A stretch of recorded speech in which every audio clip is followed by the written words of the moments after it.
I would like to put my money where my mouth is and get an EV next year. I'm on the Ioniq 5 bandwagon. Partially for me, they don't look like anything else. I feel like you would go that route. I feel like the Tesla equivalent is like an Apple, if you want to compare it. Yeah. And then everything else, like the Android. Yep. You're the Android kind. Yes, I am totally an Android person. I could never, ever do it. Andy hates me because of it. Oh, it's a divide. Yeah, it's absolutely a divide.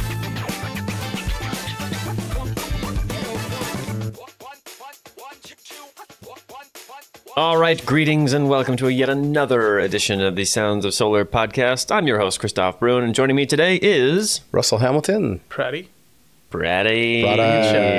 Russ, what are our new nicknames going to be?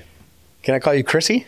In elementary school, the teacher called me Crispy. Like, it was Chris B, which Crispy evolved into Crispy. I got one. Okay. CB. CB.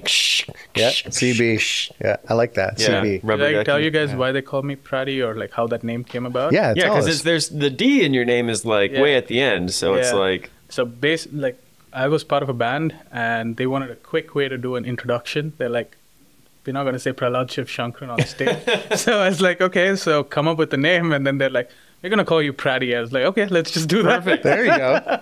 I remember when you first started, and my son was in the office, and like, to be fair, Prahalad is not a common name for us Westerners to say. And I remember I was like introducing to him, and I was like, and this is Prahalad, and I had no idea if I said it right or not, and he didn't like indicate either way. So I was like, "Ooh, I sure hope I said that right." He's too modest. Yeah. I want to hear the recordings of this band. Yeah, someday. It's not that good, dude. It's not that good. Just, Well, we'll get there. just amateur. But to be fair, that particular show went pretty well because I was playing full swing and the sticks broke mid performance, and I Yes. kept rolling, and Okay. everybody started screaming. They're like, "Oh wow, this guy can keep going." Yes. with no stick on with a Dude. broken stick. So Okay, so we always talk about what's been going on lately. What about what's coming up? What about this winter? Do you think we're going to have winter in Minnesota this year? Or last year we didn't. Yeah, we didn't last year. I really hope we do. Me too. I really, Noah, shout out Noah, was supposed to take me out, teach me how to ski. He ditched me in Colorado, so he owes it to me. Yeah. But we had no snow to do it. So I really want to get some snow. I want to ski. I want to learn how to ski. Yeah. What I did out in Colorado, I don't think that was skiing. What? Oh. I mean, I tried. Other things? No, it was just, being at elevation. Yeah. Right. I'd go down, do the pizza, do the French fries. I think at one point in time I got up to like 40 miles an hour and I pooped my pants because I was afraid of what was going to happen. I didn't know how to stop. And so, no, I'd like to, I'm looking forward to some skiing. Yeah. What about you, Prati? I don't know if I'm looking forward to the winter, but yeah, I mean, for me, travel-wise, I have some travel coming. Usually peak winter, I try and escape as much as possible. Yeah, So. I get that. Most people do. I mean, warm up for a little bit. Exactly. So where are we going, Prouty? Planning to do a trip to meet my cousins either in California or in North Carolina. So We're at Cali. a few of them in San Jose and San Ho. Yeah, so Santa, is that what they say? San Ho, baby. Sharks. Let's go Sharks. Yeah. so yeah, just got some trips to meet family. Maybe for Thanksgiving, maybe for Christmas. It's just in the works right now. But yeah, that's the plan. Right on. Nice. What about you, Chris? What do you got? What are you looking forward to? This winter, well, I love cycling, and in the Twin Cities, we're very fortunate to have 4 seasons of real cycling, and fat biking is, when you hit the perfect fat biking conditions, it's kind of the best thing ever. I think all winter sports, in my opinion, are best done at night, and fat biking is no exception. I want to try night disc golf this year too. That's my next. Yeah, you can get. I bought some glow tape, so you charge it up with UV flashlight. Okay. And I mean, I think the tech has come a long way. So like they're like, whoa, they're like nuclear bright. So I don't know. We'll see. But that's the bummer about winter. It's like 4:30. Like the week is, if you're not doing stuff at night, then you're not doing stuff. So today on this show is just the 3 of us, and we're going to talk a little bit about more so in the personal realm. We talk a lot about utility scale solar and renewable energy on our podcast, of course, but maybe more in the personal realm. I was reading our notes beforehand and what's each one of ours, perfect world, ideal. Set the stage. Set it, right? Take like, it, Russ. what would, if money wasn't an option? Mai Tais on the beach Always, all day. always. No energy needed. Well, what would I do? What's perfect for me? And so, I think you all know I'm a pretty outgoing person, but there's a part of me that I just want to disappear, right? And so, like, the ideal situation for me would be to have some piece of property kind of off the grid in the middle of nowhere, self-sustainable, with solar, self-sustainable solar on my property, collecting rainwater, right? Doing that whole thing. Using geothermal for heat, and that to me, that's a very small carbon footprint.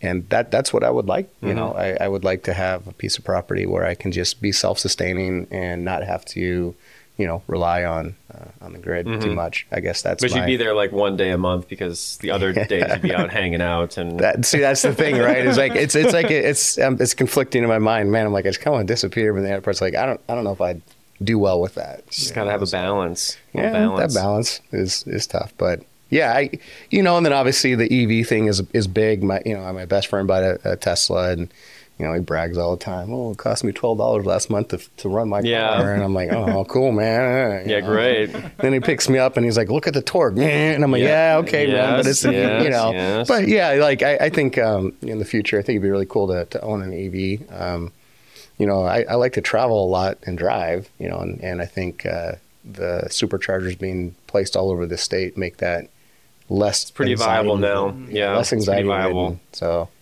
yeah. Prahalad, are you gonna live in an earth home in the middle of nowhere, or? And I'm kind of like Russ as well.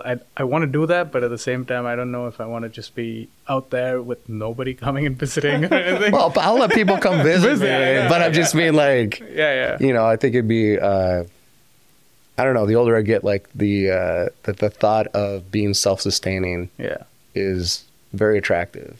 Almost like the thought of the challenge. Could I do it? Like could I live like they did 100 years ago? No, for me, it started with a friend of mine in grad school who kind of, because when I used to go shopping, they'd give bags at different stores, let's say a Target or a Walmart or whatever. But it started there where she saw me like picking up these, groceries with all these plastic bags. She's like, "What are you doing?" I was like, "I don't know. I'm just carrying all this stuff, shopping." And then she kind of got me converted to, taking my own bags, taking a cloth bag, and that's kind of what I do that even now. Like I kind of got my wife into it as well. Those bags are better anyway for so many reasons. And it started with something as simple as that, and then after that, I started looking into. Obviously, you guys know I was an Elon Musk fan, So the whole renewable stuff started to eat into me, and I was like, you know what, this whole idea of living sustainable is possible. It just requires a little bit of mental tuning to kind of do that. Let's say if you want to take bags, you just need to make sure your car has some cloth bags in them, so when you go shopping, it doesn't feel like you need to grab a bag or stuff like that. So I think it started as simple as that, and then now, I haven't shared this news to a lot of people, but I do have an electric car. My wife and I got one recently. Do you have a Y or a we Model got 3? a Tesla Model Y, and it's kind of nice because you don't have to fill. I don't have to fill my Mazda anymore. So I used to do it every week, and now every 2 weeks. So there's savings, and I think the climate was perfect to kind of buy it as well, because we were in the market for a car, and Tesla, there's those incentives. Yeah, the incentives right now are amazing. Did you lease or did you buy it? No, we bought it. Yeah. But the incentives that you have federal incentives, you have state, and on top of that, Tesla gave like a 0.99% interest rate for a brief period. So all those three things coupled with gas savings, it was kind of like a no-brainer.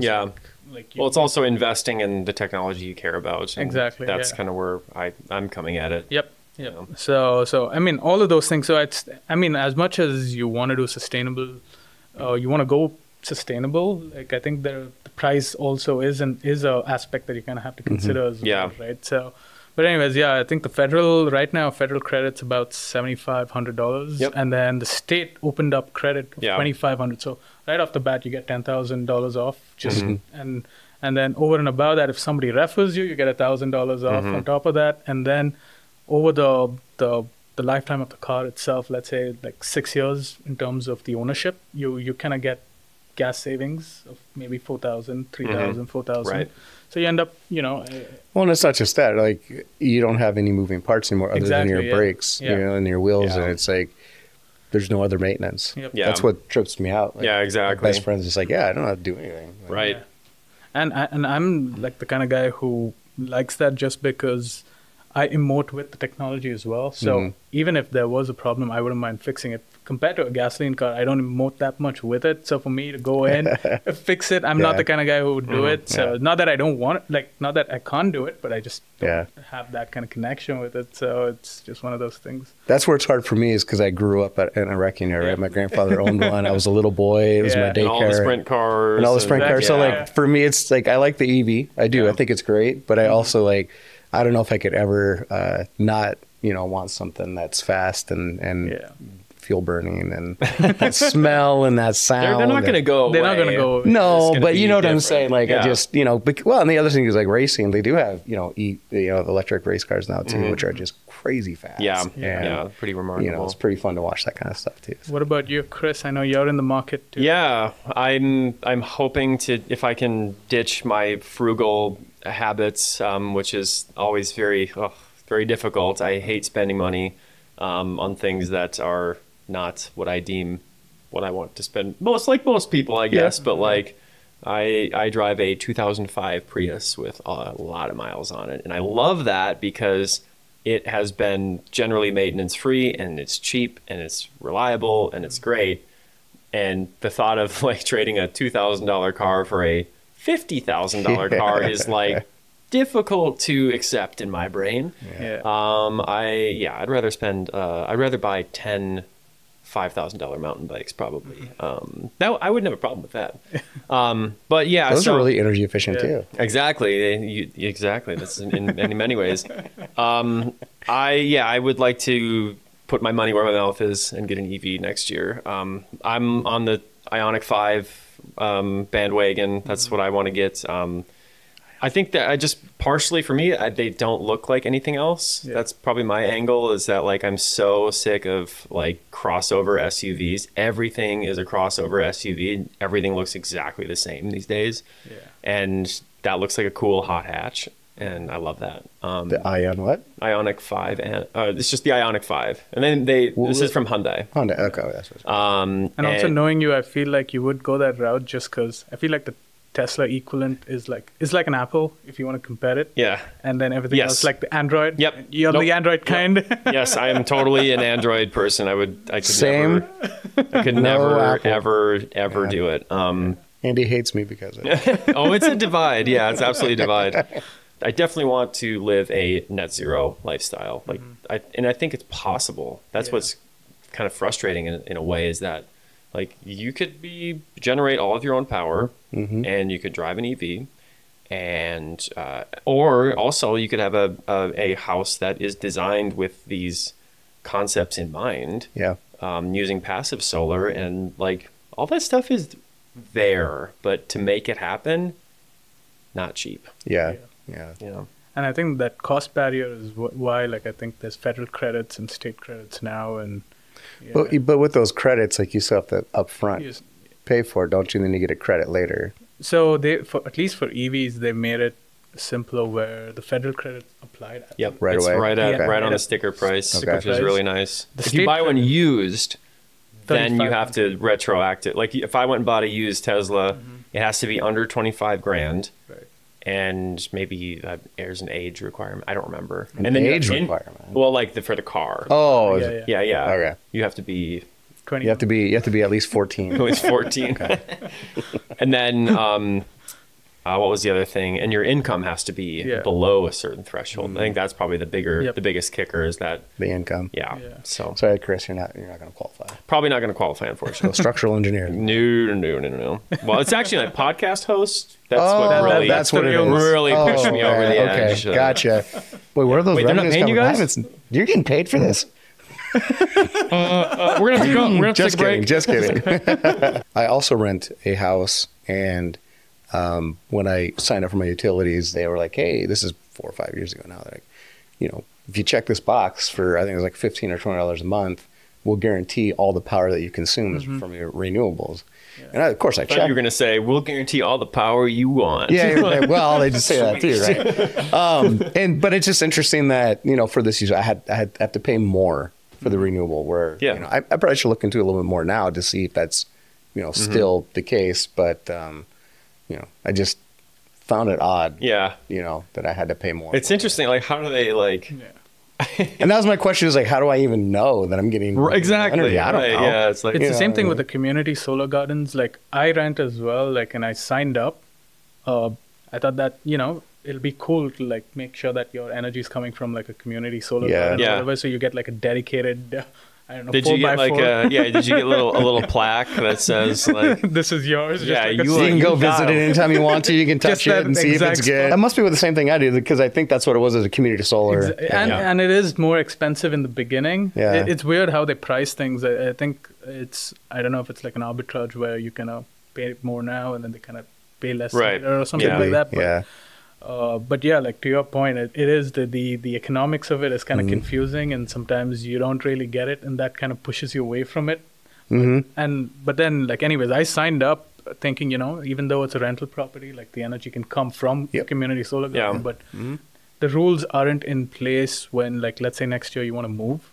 They're like, oh, a community solar garden's attached to your residence. If you move, you got to move. You can't. It's not just a simple move like that. You got to reapply and do all these things. I was like, guys, at this point, I can't keep doing that. Right. Yeah. And then that doesn't incentivize you to go solar too. So it's like, if you rent, you should have options, and hopefully they come up with some kind of policy or some kind of economics that kind of make sense for even rental properties to be able to do that. But But I think for, like you guys were saying, it'd be cool to have solar in your house and have batteries in there, or mobile battery with your Tesla or whatever, Hyundai Ioniq as well. So, well, what you were saying also about community solar goes back to when we spoke with Bernadette, right? Because that's kind of that was her whole point, is that we always think about residential solar as basically a nice house in the suburbs with people with excess income that have solar on their roof because they can afford it. But that's not the case, as she explained. And community solar and just little DG operate, is that DG is it still would be community solar. Those are great options. I mean, personally, I love that. I almost like that more than owning my own solar. I hate to admit, I am definitely a renter at heart, because I like using money as a tool to not have liability. I don't like owning stuff, honestly. And we'll see if Carly's listening. She's probably like, we're going to buy a house someday. And I'll be like, what if we just keep renting it? There was somebody in the panel who also had community solar, so it's not like... But I like that. It's it's an asset you can buy into that, as long as you're paying for it, and it's it should be maintained, it should be reliable, etc. And that's the return you get. That's the return on investment you get. And I don't mind that at all. I think that would be just fine. So I'd be curious to know more about it. But if you were going to own a place, what would it ideally look like? Definitely passive house, kind of net zero, ground up construction, sustainably sourced materials. I have went through several different times in my life the concept of building a house out of a grain bin. Oh, that'd be sick. Yes, and partially just because of the efficiency of recycled materials, but also the thermal behavior of it is, since it's a round cylinder, it's very efficient at containing heat and conducting heat. So, basically doing something like that, super low budget, but also highly efficient, and then decking it out with solar and totally off grid. Yeah. When I went to Portland, I think I saw I went to a Japanese garden, and they had these houses with moss on them on top, and it supposedly keeps the temperature nice inside the house. So I think ideally, if, money wasn't an issue or anything, something like that. Maybe I would prefer a ground mount system, just so that, if there's any issues, I'm more than capable to go and on the roof. I don't want to tear down. But you need a little bit of space for that, right? Again, money no issue. Right? Money's no issue. You have this huge backyard. Well, I think it's also, I heard a stat on, where was that statistic? There's a podcast. I think I was listening to Catalyst. Oh, okay. Which is, I would really recommend people listen to Catalyst. It's a really, really good podcast. If you're into renewable podcasts, if you're listening to this, chances are you already listened to Catalyst. But I think the stat there was like 70% of homes in Australia have rooftop, which is just like, I mean, we should fact check that. I think that's what they said. And it's like, I mean, shouldn't every roof have solar on it? I mean, let's be real, right? Like, what is the downside of that? Like, and again, it kind of comes down to policy, I would say. Like our discussion with the policy guys, I think it was insightful to know like why probably it's not happening. And there's that disconnect between the utility as well. I know money rules the world. Exactly. No matter what we want to say, that's really what it comes down to. Is that the big elephant in the room typically gets what they want, and they influence policy. They've got the money to back it up. They've got the lawyers to back it up. And if it's not in their best interest, it's just economics, right? If it doesn't make sense, for the person who's making profit, making money, making a lot of it, and this other thing's coming along that's going to cut into their profits. What do you think, they're going to do? They're going to do whatever they can to make sure they're getting the profits. Yeah, and I think long term, I think the main problem was, I think utility, by us going solar or, having solar on our roofs, the load that they're probably not going to see the same kind of load. Yeah. And I think that's their fear. But with everything electrifying, I feel like the load will come. Oh, for sure. Long term, I think everybody would have to go solar to have some sort of self-sustaining. Right. So, hopefully we go that route 10 years, 20 years down the line. But yeah. So I look at EVs as a great example. I mean, EV technology was out there in the 70s, right? And, I remember Honda had that car back in the 90s. It had like the flare. What was that one called? I don't remember. But like GM had the technology, and they just kind of all just buried it until it became like, like people were just, no, we want EV vehicles. We're going to spend money on it. And now, and here we are. And not getting political at all, but what Elon Musk did, I think was genius. Where it's you got to give credit where it's credit's due. He was just like, I was just watching something with him last night where he's like, patents are stupid. Someone's like, oh, did you patent the design? I was like, why? He's like, patents just block other people from being able to be creative and helping us advance in what we're trying to accomplish here. And he doesn't patent any of this stuff, and I believe that's why we have the boom of EVs that we do right now. He was taking losses year after year after year, just setting that trend. And, now you have all these other well, the charge port that Tesla developed, the NCAS, that is like the supercharger interface. Fact check that, but anyways, I think either way, the DC charging fast port thing that Tesla has is now is open source. So the Ioniq 5 in 2025 is going to come with that and other mid-cycle refresh things, which is why I want to wait a couple months. Sure. But like just things like that, like that's what is such a game changer in the EV world, is like you can go from, the statistic is 10% charged to 80% in less than 20 minutes. And like that is, if you're driving 200 miles and you need to stop, chances are you're probably going to stop for 20 minutes because you're just easy. You're going to go to the bathroom, you're going to get some snacks. It's going to take you 5 minutes to fill up. Like stretch your legs out a little bit, maybe clean the car out. Exactly. It's like it's rarely a stop and go really fast. I mean, it's like I don't know. We're the convenience of the convenience store. I mean, it's got anything that you could really want. And have you used a DC fast charger yet? Yep. When we went to Bean and Bear Lake, that was the first time we took the Model Y all the way up north. So I wasn't sure if they would charge. If it would make it. It tells you, right? It tells you. And it tells so where'd you fill up? Where'd you fill up at? So in Duluth. Where'd you fill up? Fill up. Where'd you fill up your energy from? What's fill up now? Who? we stopped at Duluth, and just prior to Duluth, I think we took two stops, to be honest. There's a casino before you at Hinkley. Hinkley. You have to go to the casino. We actually went to the casino just to check it out because you had time to spare, right? The Bear Casino. Which one are you talking about? Is it? The Hinkley, the Black Bear. You're talking about Black Bear. Yeah, that's up. Yeah, Black Bear. So we went there, stopped for about 30 minutes. some snacks or whatever, and like then we went up to Duluth. We wanted coffee, so we charged it up again, and then we went up to Bean and Bear Lake. Yeah. So all the chargers what you're talking about were open, just ready to go. And were these specific Tesla chargers, or were they just DC fast chargers? These were Tesla chargers twos? because these were Tesla chargers, but superchargers to be precise. But I did want to try a DC fast charging, but then I think you need to have the right socket, and that's where you were talking about. You have to have an adapter then. That allows you to plug in, and that's where like now I think the industry is moving towards that Tesla standard. So that, I think so. So that you don't have to worry about mixing and matching and all those kind of things. So I did try, but like I think I ended up going to a Tesla supercharger. Sure. So. Well, which makes sense. Yeah. You probably have an incentive to use those too, right? Yep. Of course. Yeah. So somebody's super ignorant, and I don't own an EV, and I really don't know. What does it cost?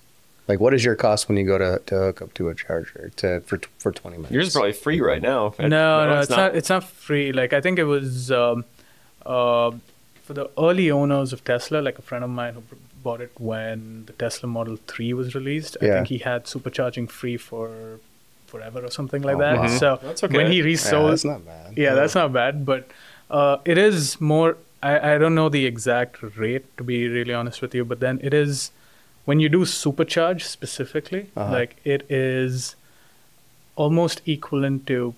If you only supercharge, it's almost equivalent to filling gas. It's almost. So it doesn't really save as much. So that's why it's mostly supercharged during trips, long trips. Yeah. Where you need to like go in 15 minutes. But on a regular basis, like my apartment offers level 2 charger. So we barely drive 15 miles maybe a day. Like, are you actually charging the car in that capacity? Like, are you always having it topped off? No. So there's two, I think, some folks top it off every day. They say it's good for the battery, but we don't. We generally top it off like every 3 days. Sure. Do you ever plug it in here? No, we don't even need to because like for the most part, when you go back home, it's just sitting idle, right? So we just plug it in. Sure. So and you're only charging to 80%, right? Only 80%. Yeah, but that's a setting, right? That's a setting. Yeah. And these are. It's nice. The entire interface is pretty cool. Like you can kind of customize. If you want to go on a long trip, you can charge up to 95. 100%. And that's just to preserve so it's kind of based on the chemistry now. I think they're moving towards the LFP technology, but NMC, which is what? Lithium iron phosphate. Yeah. Versus NMC, which is sodium manganese cobalt. So NMC is what I have. The batteries that I have are NMC. So NMC is a little bit more. Let's say they're like kids. They're very specific, like they got, I don't know. Sure. So 20 to 80%, they got to be in that sweet spot. But then for LFP, you can charge them up to 100%. So frequently frequently. Yeah. Oh, okay. So there's the degradation is not as present. Okay. So, cool. So it's interesting that, especially with us being in this in the realm of BESS and PV and everything, it's nice when you see all these numbers. You're like, I know what this means. I know what this is, and so it's pretty. Well, I was looking at just like the capacity of like an EV battery, for example, and is about. Do you know what yours is? Is it like 75 kilowatts? Yep. Kilowatt Mine's hours? the long range. Yep, 75 kilowatt hours. So the average U.S. household. I mean, this is a Google search with that. Input into it is about 30 kilowatt hours a day. Yeah. So, I mean, that's just kind of like crazy that your house uses that much energy. I don't know. That was kind of like hard for me to grasp. Was like, what am I doing in my house that's so energy intensive that like a car driving that just seems like way more of an energy sink but then again, I don't know. I mean, you have your refrigerator running all the time. Yeah, exactly. Right? You've got heat, half the year, AC half the year. I mean, obviously there's some time in there where you have the windows open both ways, and washing machine, dryer. True. If you don't have natural gas dryer, that's expensive. Yeah. Right. And HVACs are typically the main HVAC stuff. I think it's like 5 kilowatt or something in terms of load. The other thing I was thinking too is like, okay, that's only using half of my EV battery. Like we were talking to some other guests about that whole thing, two-way battery capacity. Like if you have a renewable power generation source to charge your EV, and like you could just run your house off. I mean, it's got got the capacity. Yeah, yeah. And so when you need to modulate the energy output that you need, like, it's midnight and I need to, do laundry. Like, let's go. I thought you were going to say make coffee. I was going to say at midnight. I got to make some coffee. What am I doing at midnight? That's energy intensive. Another podcast recording. Yeah, you run another podcast, EVS after hours. Yeah. Well, EVS after hours. I don't know when that's going to happen. No. Got to get some budget. I feel like if that happened, we wouldn't have a job. Well, no, that's what would propel us into the mainstream. Into the main. Okay, we're in that gotcha. 100,000 downloads every episode. Oh, you man. know, Yeah. I know right now we're only at about 50,000 downloads every episode. So let's get us to 55. 55. Folks. Let's go. What are we doing? Pledge drive.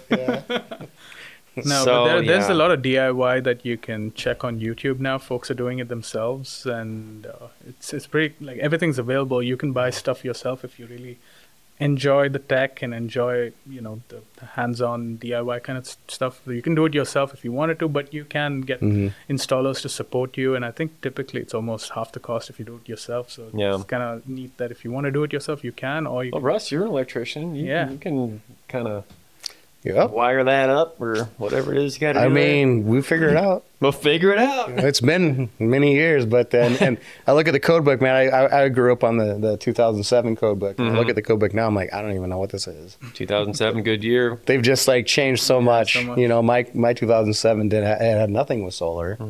It says substation didn't apply. It was all this stuff, and now it's like it's all in there. It's pretty wild. Yeah. But, I know we're talking, like solar or renewable type of stuff, but I think I was being pretty serious. Like, I really want to collect rainwater. Like, that's one of those things that, I don't know, just bothers me that I have to pay for is water. Oh, yeah. And I know in some states it's illegal to collect rainwater and use it in your residence. Oh, wow. Yeah. Really? Yeah. Because of why? Couldn't tell you. Okay. I haven't really looked into it. Look that up. But I would definitely love to do that, to see that happen, and it's, I've watched videos of people that have built their own filtration systems, and you look at the Twin Stadium. That's what they do. They collect all the rainwater. That's what fuels all their plumbing. Wow. Is the rainwater. Yeah, so. I mean, when you have that much surface area to work with, like you actually have, that's quite a lot of volume suddenly. Yeah. I think there's so many things like that. Like, we always think like I need to have a 2025 EV to be green, and like that's kind of why I've driven my car for so long. Is like, well, it gets really good mileage. It's paid off, and it's ugly, but it like on one hand, ugly. Like it is a Prius. But that's true, and also the rust and. Yeah, but that adds character. I like the rust. I like the rust. I like the rust on cars. I'm like, that's that. What about rusty? Yeah, that's good. I've been called rusty. I'm good with that. Yeah, Rusty, like Rusty Shackelford. Rusty. Yeah. Any other? Well, like what other consumer green tech? I mean, geothermal, heat pumps. Geothermal is a big one that I'd like to see. Yeah. I was just gonna say, up in Canada, they have that, where it's pretty normal to have the your biodegradables, all go into. Or biogas, like a biogas. Yeah, they dump all their biodegradables and it's separate from their garbage. And so like. If I, instead of having my compost like that kind of stuff? It's like a compost. It's like a compost. Yeah. But like that's normal in every household over there. Really? We're like, here it's just, we don't do that. Yeah, we don't even have compost pickup in St. Paul. Minneapolis does. Yeah. But like you guys were saying, it doesn't have to be crazy like solar or EV or anything like that. It's the small stuff like single-use plastic. But I mean, like the other thing too is, like you said, sometimes it's just conscious decisions. Yeah. It's like individual contributions that can be small for just an individual person. Yeah. I grew up where we didn't recycle anything. Yeah. Now it's like that we recycle, I mean, I have separate recycling garbage cans in my house to make sure my kids put the recycles there. And the recycling is always the choke point. I never fill up my trash can. I swear, like, no, we have two recyclings out there, and those are always just. You don't have kids yet. They get a lot of. That's the other thing. Trying to figure out how do you just stop throwing. It gets. Yeah. I hear you, man. This is a different podcast, right? Different podcast there, but when we're talking about like the plastic bag one, like, and I understand that how it's important, but I also grew up in the 80s to the 90s when. We were all taught to use plastic bags instead of paper bags because paper bags, you had to cut trees down. And so I think there's a whole generation of people who were taught at a very young age that plastic bags is what you should be. That's good for the environment. It's good for trees.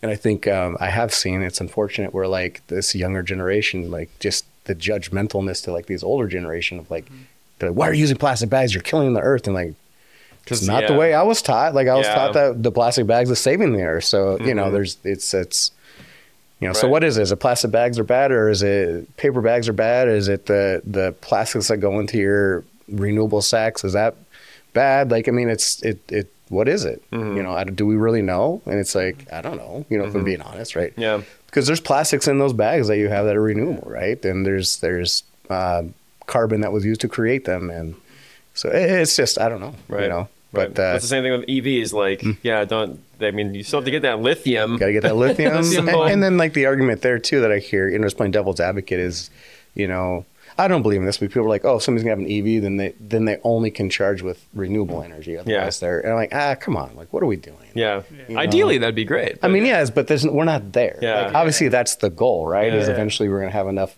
renewable energy where we don't have to rely on, you know, fossil fuels. But we're not there yet, you know. And I just think to make that argument, it's like, you know, pretty short-sighted. Have you seen this thing? It's like if you were to put your roof bars on your EV, and then it's like you know what the roof nest is, that tent that can pop up, but it's like a big old, you know, thing with stuff in it. Same principle, but it folds out folding solar panels, and you can like plug your car. You can basically have a canopy that covers your car and charges it, put the charge port in, and then when you're done, you just put it back in. I think that's a great, I mean, things like that, but those type of ideas I think are important to for people to think about. And you know, I've thought about, I remember it's so crazy, right? I sit there, I mean, it must have been 20 something years ago, old, you know, sitting there in traffic, and I was in the left-hand lane, and all these cars were flying past me, right? And the whole car is shaking, and I'm like, that's energy. Like, how do we capture the energy? And I don't know, for years I've thought about it, and I just read in art, there's a company out there that's figuring out how to capture that energy. Like the disturbance in wind created from cars going 70 miles an hour, 50 miles an hour, whatever it is. And I'm like, that's such a great idea. You know, I don't know how to implement it, but it was like, it's interesting that I had this thought, and then like clearly other people had this thought too, and they're, you know, they're smart enough, and we're able to figure out some way to capture it, you know. So. It feels really good when a truck passes us. If I'm like sitting in the Sprinter van and then a truck goes by and it's like, it's like big wind sail just catches everything. It's like, or like if you're driving in the mountains in like Montana and you're 2-lane road and you big old semi comes and just your whole like, oh man, this is where I lose it. No, there's wireless charging, which I'm excited for. So I love in your car. For your car, Wow. So hopefully, it's not going to disrupt your brain chemistry. Hopefully not. I mean, that's Tesla's dream, right? Like he wanted free energy. He wanted wireless energy, and I think, you know, and I think it's an achievable thing. You know? Wait a minute. It's like if you're wearing, you can't be in the car, right? So I think that testing out wireless charging when you're actively moving, like having roads just have like as you move you can wirelessly charge. I've seen things like that too. There is tech that's coming up there, so that where you can do that. So it's like cool. This is like if you're in an MRI machine and you wear metal, it'll like. I don't know how safe it is. I don't think I saw. But if you think about levitation, if you think about because that's what this is. We're not David Blaine levitation. No, like levitation trains, right? So that's the maglev. Right. I mean, it's probably a similar idea, right? You're creating that magnetic field. That's how trains, like a lot of the high-speed trains are doing. That's exactly. There's zero friction, and they're just using, you know, or even if you're at Valley Fair and you're on what's the one? Steel Venom. I love that ride because I'm a nerd, and I like the fact that it's run by batteries, and they just like pew, you know, and then they shoot you because which one is Steel Venom again? It's the one that like goes and then the like U? And it's the U, and like one side it goes like this at the top, and then it stops you, and then that's too much for me. Oh, I love that one. That's like my favorite. Hi, that's good for you. I can do the roller coasters. I can't get any of my kids to go on that one with me though. I always go by myself, and I'm like, come on guys, let's just try it one time. But they're scary. What can I say? Your kids. Yeah. Well, maybe that's about it on our that's good conversation today. Little consumer electronic consumer renewable green tech. Net zero. Yeah, net zero, whatever. Yes, for the viewers, if you are wanting to go solar, definitely there's incentives out there. Yep. There is installers that are doing it. Wolf River Electric, I know we have them. Want to get turned on? Yeah, exactly. In Minnesota, those ads are everywhere. The only ad that's more common than that is Chris Lindahl. Still, after what, 5 years? Chris Lindahl's other bit. How about the TSR time guy? Yeah. He was in my old company's building. It's TSR time. You know, it's like That's all they get. all right, but there's like billboards of him everywhere. Oh yeah, totally. Yeah. Anyways, start small, guys. Just start small. Just take cloth bags to Target, I guess. Yeah. All right, I think that about does it from us on the Sounds of Solar podcast. If you like this one, share it with your friends. Share it with your industry friends who want to just hear three, normal people talk about consumer green energy and how it affects our lives. But we'll see you next time on the Sounds of Solar podcast from all of us here at EVS. Thank you for listening, and we'll see you next time.